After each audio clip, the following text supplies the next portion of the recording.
What happens if you let the creator of React design a programming language?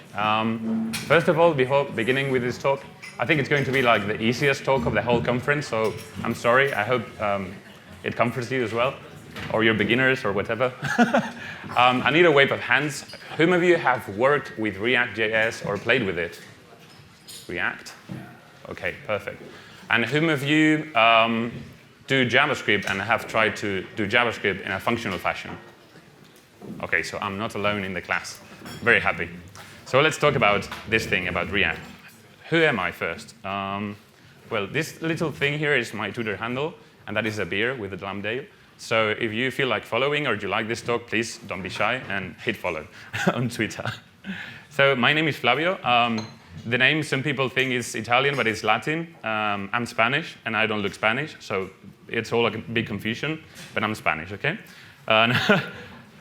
Up until now, I've been doing front-end engineering with JavaScript, and I love functional programming, so I've been looked upon for the last years.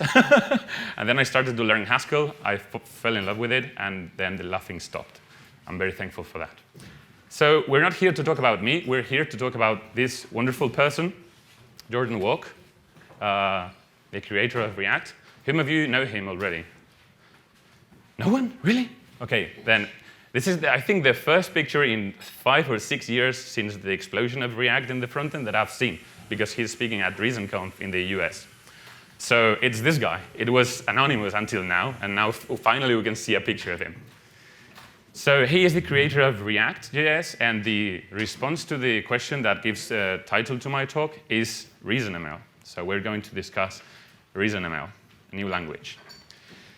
I think this meme is great, because you start learning functional programming and everything seems very elegant and beautiful, like the first Fox. And then you try to do this in JavaScript and you feel like this puppet.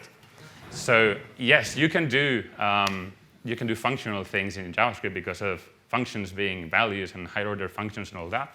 But soon you need something else. You feel like you need types, but not the types that you have in Java or C#. You need something smarter than that. So what is ReasonML? How many of you have heard until now of ReasonML? Okay, I'm glad. Basically, since we're in London, I'm going to explain it this way. Reason is the London Bridge, the Tower of London. Okay, so one side of the bridge is OCaml and its ecosystem, and the other side of the bridge is JavaScript and its huge ecosystem. And what Reason tries to do is to be a bridge with those two worlds, to leverage both ecosystems and to try to make them a bit closer to each other. So OCaml people can write Reason and leverage or get all of the benefits of the JavaScript ecosystem. And the JavaScript guys like me who are starting to dive deeply into the functional programming world can learn Reason and as an extra and a free gain, learn OCaml. Because it's basically, ReasonML is just, it works exactly in the same AST as OCaml. So you're learning the same language but with a different syntax, basically. So it's a JavaScript-like syntax, which I thought it was very cool when I started to learn it. And then when I got to Haskell, I said, OK, this syntax is not cool anymore. I prefer Haskell's syntax because it's less terse, it's more elegant. But OK, I think the JavaScript people will enjoy Reason syntax. So to start diving a bit into Reason, we're going to have a very quick look onto this JavaScript cheat sheet, sorry, tricky word for a Spanish person. So first, if we need to use constant values and in JavaScript, we use the keyword const, which is new with let. And that in Reason is just the keyword let. If you are going to declare let bindings, you use the keyword let. If you want to use the var keyword in JavaScript, it has no translation into Reason. It does not exist, fortunately, okay? Because var does the whole hoisting stuff, which leads to a whole domain of errors that we don't want in a functional language. And then if you want a local bindings, you can use let as well, but you need to pass like a function which is called ref, because you're going to say that you're going to mutate this later, so you want to reference. And if you're going to reassign, then you have even uglier syntax to reassign that variable later, okay? Then, if you want a function, you know that there are many ways to declare functions in JavaScript. I prefer this one, not exactly with this implicit carrying, but a normal function. And in Reason, there's just one way of declaring functions. It's very similar to JavaScript, but you get auto-carrying of everything by default, which is awesome. So you say that you accept a tuple, sorry, of arguments, and in reality, it's just a carried function, okay? A couple of things that are weird for a beginner is that, for example, string concatenation is with double plus, and that single quotes are just for the char type, not the string type. So you need always double quotes when you want strings. Also, one thing that us, the JavaScript people, miss lots of times is having deep equality, not referential equality, which doesn't exist into the language. It can be constructed, but is very heavy. And it is the default in Reason, just with the double equals.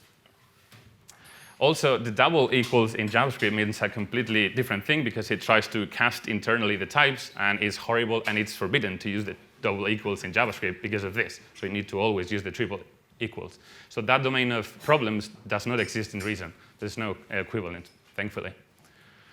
Also, if we want to have arrays in a normal JavaScript array, in Reason, it has this ugly syntax, which is a bracket and a pipe.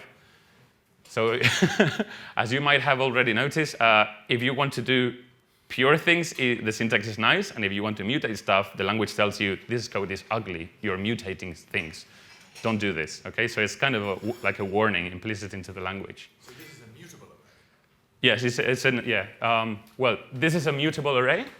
And this is the immutable array. This is a list, exactly the same list as in Haskell, and it's the OCaml list. So if you want, if you want an immutable list into JavaScript, there's no one built into the language. You need to use libraries like Immutable.js or many others. So I always use the list type in Reason, and I never have to come back to a mutable array. Because if you do functional stuff, a list is good enough to go. And the last but not least, you know that null is the billion-dollar mistake, and how much is null plus undefined? That hasn't been calculated yet. But in Reason, it does not exist. There are no null values. We have none, which is just part of a type which is called option. I don't want to spoil myself because I'm going to explain this later. But basically, we don't have null and undefined in Reason. So no nullbacks, only the type option. Okay? This is great. This is awesome. What else do we have in Reason? Well, ADTs. Yay. Is there anyone that doesn't know what ADTs are here? Okay. They are algebraic data types. Okay. It's one of the first things that, coming from JavaScript, I didn't understand at all. And Reason helped me to grasp the hold of it, to start learning them. And then when I got into Haskell, it was like very obvious because when you learn Haskell, they teach you about union types and product types, and in Reason they call them variants. So you're a bit confused, but then you realize that everything is the same. You start to see patterns in every functional language, and suddenly you understand them, which is awesome. So here's like what variants are like in Reason. So basically, they are ADTs, they are algebraic data types. So you can use some types. And if you have types that need to have a payload or product types, you can do that as well. The syntax is a bit weird, but you get used to it because it's like using the OCaml syntax, but with more parentheses to make it more look like JavaScript. Okay, you get used to it, I promise. But it is confusing for a beginner. And then, for example, you have records, which is just we JavaScript people think that they are objects because everything is an object in JavaScript, but they're not. It's just syntactic sugar for product types, which is like when you start learning, right? And what do I do if I want a list of comments? Well, the type function, the type syntax in Reason, as in OCaml, looks like a function because it's lowercase. So it's not like the diamond syntax or the square bracket syntax like in Scala. But again, you get used to this as well, hopefully. And all the types need to be lowercase. I made a mistake in which I did post uppercase like a Java class, but it's not like that. Okay, it's a type. Okay. And also, since you can define modules within files, those need to be uppercase. If you have a type that defines that module, you normally call it T, and that is a convention, I guess, I think in OCaml. I haven't seen it in other languages, but I know it's a convention. And then, of course, what good would it be to have ADTs and not have pattern matching? It's nothing. I think this is the most single most wanted functionality in JavaScript from functional programmers, or this is the reason why I got into Reason. Wow, that was poetic. Yeah, to do pattern matching. Because you think pattern matching is a switch on steroids, but it is not. It is way more. For whom of you the concept of pattern matching is new? So that I know if I have to explain it. You can raise your hand, don't worry. I try to use this example to explain it. I don't know if it's the best one, but hopefully you see what this is doing that a regular switch case it cannot do, okay? So tell me if it was clear afterwards, and if it wasn't. I really value constructive feedback, so thank you.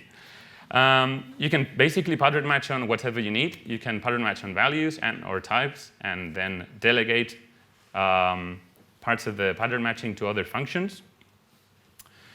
Yeah, if you have a complex logic, you can also use pattern matching inside pattern matching to do that. You can also use wildcard for cases in which you don't want to handle explicitly, but you need that pattern match, but you don't care about the value or the type of that space, so you could use this wildcard. Then you can also pattern match on an empty list. This is very interesting because coming from JavaScript, we normally do lots of tricks with dot length of the array. You know, if dot length is falsy or truthy, we do things. And then I started to do this in Reason with list.length, which is a function that returns you the length of a list, obviously. But then a friend came and said, don't use list.length to do the JavaScript way, because lists in Reason or in OCaml are singly linked lists. Which means if you always use the list.length function, that has a complexity of O of n, where n is the length of the array. Whereas if you pattern match on the empty list, that has a time complexity of O of 1. It's constant, it's straight away. So that was one performance optimization that I didn't know of because I came from JavaScript. And in JavaScript, arrays are just magic objects that have a dot length property, and it was nice to know. Also, you can reuse pattern matches, which is something I am not sure you can do in Haskell without language extensions, because I tried to do this in a pattern match in Haskell, and I couldn't. The compiler said, no, you need to say this pattern returns this, and this other pattern returns the same. So I think this was nice. This is in OCaml by default. And if any of you know how to do this in Haskell, please tell me, because I'm crying internally, okay?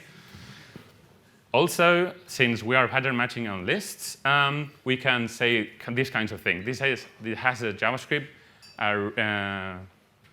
JavaScript-like syntax in which we use the spread operator, but there's no spread operator in OCaml. It's just a pattern match, okay? And so we say we need shop, the value shop as a string, and then the rest things I'm going to pass them to another function to resolve that. So I forgot to mention that this is an example of how to do a router in Reason React. So, for example, there's no need for stupid, huge libraries like in React, in which they do declaratively all the magic to have a routing system working. When I got into Reason and saw that routing is just a pattern match, I was very surprised. I said, wow, so this is a very useful feature of the language that I'm going to use everywhere. And also, as any switch case or any switch expressions, you need a default pattern in case there is any, or your types allow you to have any default pattern, or you don't want to pattern match the universe, you need a default, and then you can use this. Also, I forgot to say that this looks like destructuring in JavaScript, but it's simply a pattern match in Reason. So you get that for free, which is very nice. So let's see or have a look at what does it look like to have a React component in Reason, because obviously Reason is developed by Facebook. Jordan Walk is working now exclusively on Reason, I think. And so it has first class citizenship React as a thing inside Reason, so to speak. I'm sorry for the weird English. So how does an actual Reason React component look like? Well, it looks a bit like this. JSX is also built into the language, so it looks nicer in Reason than it does in React. So let's decompose it a bit. The first thing is an annotation. The explanation is very weird, but just forget it, okay? It's to tell the compiler underneath Reason that we want a very minimalistic React component. It will be transpiled into just a React function component, and that's all we want. Then the make function was very weird to me because React is all about render functions, you know? And then you go to Reason and you say, where is the render? Well, it's this make function, okay? Every component needs to have a render function. And then you have named arguments, which are very nice. And we don't have them in JavaScript, but they are like the default in Reason. Also, you might have noticed this weird thing. Yes, I can embed here JSX inside Reason, and it will just work. And for example, if the property of my component and the value or the variable that I need to pass as a property have the same name, I can use punning, it's called.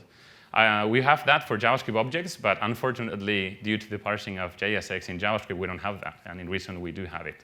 It is very nice. I miss that in React when I do JavaScript. Also, everything is an expression in Reason. So everything has to, well, everything returns something. There's no need for an implicit return.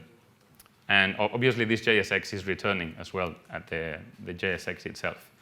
And also now, notice this. So can I ask, what is this posts arrow, list something, and then yes. A double arrow? Yeah. I'm going to. I'm still parsing. With this? Yeah, the first line. I'm going to explain that in a moment. Yeah, and that is one of the surprising things of Reason, okay? So first, I want you to focus, what is that weird arrow? Yeah, that is a very good legitimate question. Yeah, so first, notice this thing, okay? There is a pattern match on something called none and some. And if it's none, I return an error, which comes from where? And if it's some, I do some other stuff, okay? But there are more weird stuff in this code I'm going to explain. So first of all, what is this list.getBy function? Can you just first tell us what is the type of the result of make? Or what is the type of make? What is the type of? It's returning an HTML thing? The JSX. Yeah, what's make's type? Make's type. It returns a React component. Ooh. Yeah. Yeah. So this angle brackets error, that's a React component? Yep. And this div, that's a React component? Yeah. That is a syntax that is meant to look like HTML, but in reality it's just like syntactic sugar for JavaScript objects that get transpiled into DOM nodes. So, yeah, basically. Yeah, this is the front-end world right now. I feel like my colleague over there. I withdraw the question. Don't worry, you can ask all the questions that you want. I am very happy to answer if I know the answer. So I will try to explain every bit of the process to see if it gets easier. So first, what is the return type of list.getBy? And I'm not going to show it to you, but in a sec, okay? I promise. And then, above all, what is that stupid, strange, arrow thing there? And how does it work? Is this PHP, people? Are we going back to PHP? No, don't worry, don't freak out, okay? Hold it, just a second, coming soon. Okay, so let's go back to the return type of list.getBy. So this is list.getBy. It takes a list of A and a function that goes to A from A to bool, and it returns an option of A, okay? So if you are a JavaScript developer, we have a function in JavaScript that it's called find, and it's in the array prototype, and it's exactly this. So why is it called getBy and not find? Well, the creators of Reason decided that find was confusing and filter is confusing, and they call it keep, so they renamed some well-known functions. I find it very confusing as a beginner, so I don't like that, but I'm telling them just in case they're watching or whatever. Please rename the functions and make them similar to JavaScript because it's what we know, okay?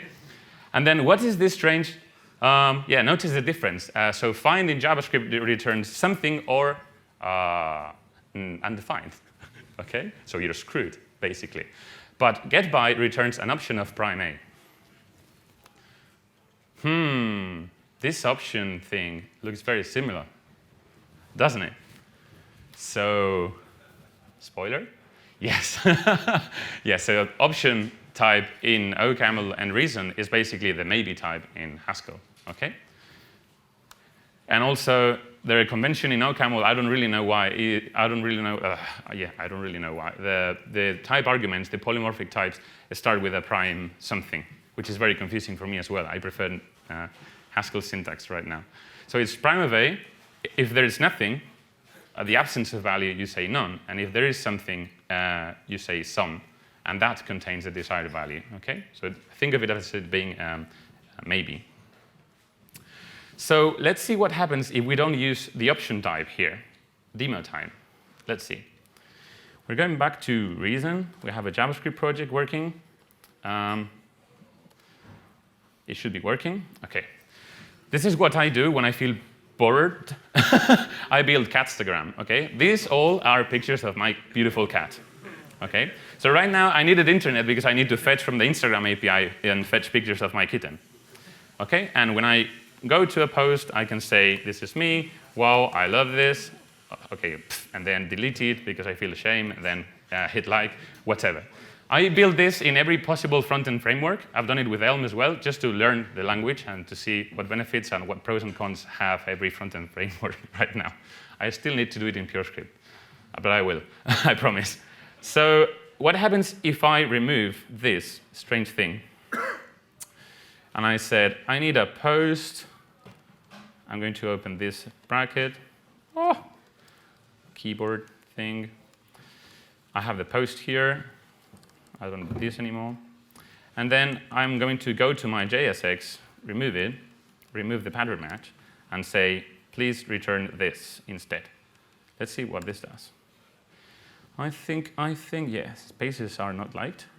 And let me see.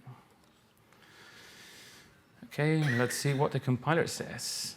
Yeah, I don't need these either. This is the. I think that should be fine. Yeah. So we found a bug. What's happening? You found a bug for you. Posts. Let post. You're missing an parenthesis. Where? Ah, here, right? Sorry. Yeah. Thank you. Thanks for your help. Now, this is the error I wanted to see. OK, so now this is a type error saying, OK, you have, I'm going to try to make that bigger. So this type, this object, this record, has type, or this component needs a dispatch function, has a navigate function, and a post. And the type of the post is option of post, of the type post. And you passed just a post. So this is not an option. You need to do a pattern match, OK? But the compiler helps you with this, which is very nice.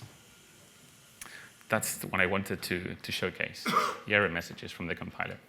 Now everything is back to normal, and the kittens, hopefully, if the internet is good, it works again, OK? So that's one example of the compiler error messages. Back to the presentation.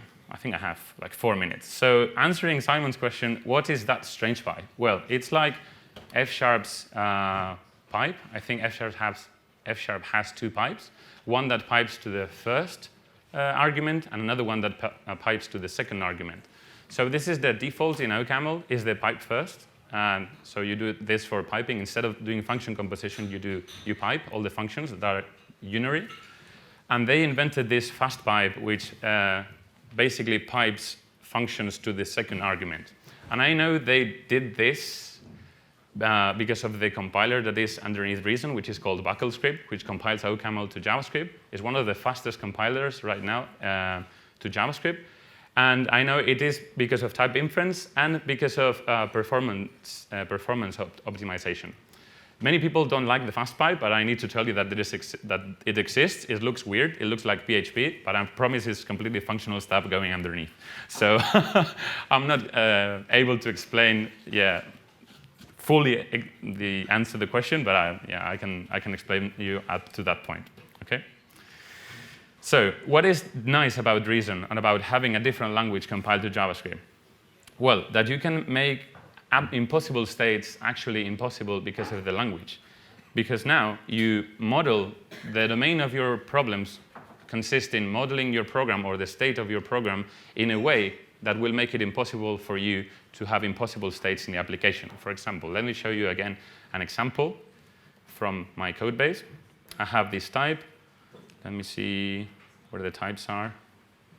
I think it's called state. Yeah. So the state of my application is this.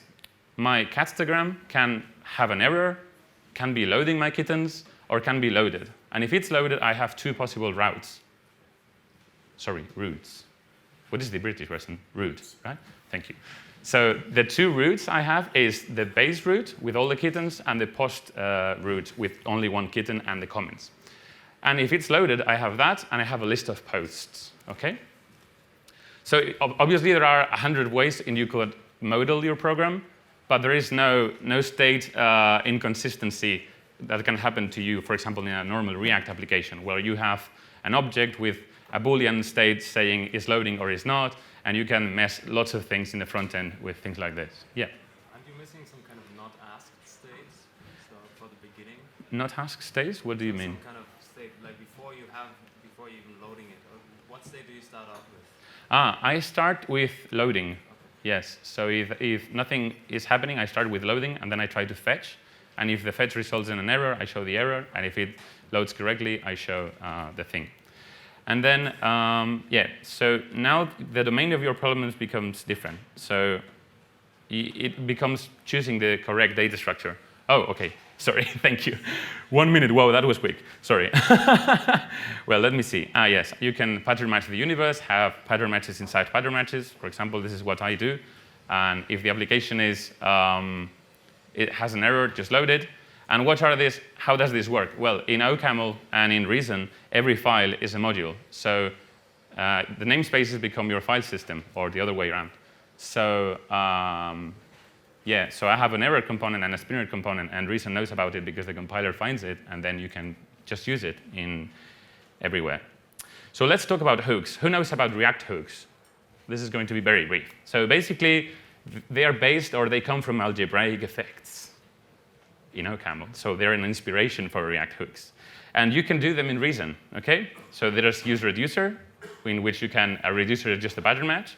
You can have actions, and also you can use effect with only one catch. You know that in use reducer, if you're going to have an unsubscribed function, you need to return that function. And if you don't want to do nothing on the unmounting of the component, you return nothing. So in Reason, you have to return none. And if you do want to do something, you need to return some with the function that you want to be to call.